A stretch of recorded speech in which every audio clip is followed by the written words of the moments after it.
So, nagpadala yung sister-in-law ko ng package, balikbayan package from Canada. And the delivery car, sabi nila, in-inspect daw to ng custom. So, yan, may ano siya, may tape siya na inspected. My point here is, bakit parang napakaano naman sa custom ngayon na sila na yung unang nagbubukas ng box imbis na yung pamilya for inspection daw So parang nawawala na nga yung excitement ng family to open a balikbayan box kasi nauuna nang binubuksan sa custom.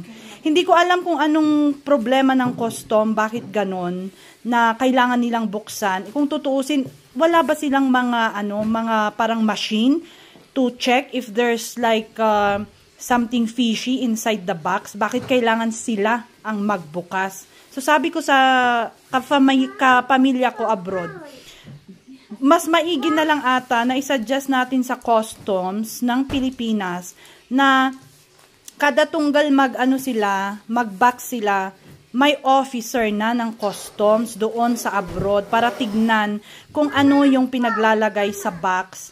Kasi parang hindi na yung parang natatakot ka ng buksan kasi hindi mo alam kung tama ba yung laman ng box. Yun lang, di ko rin alam. Kayo alam nyo?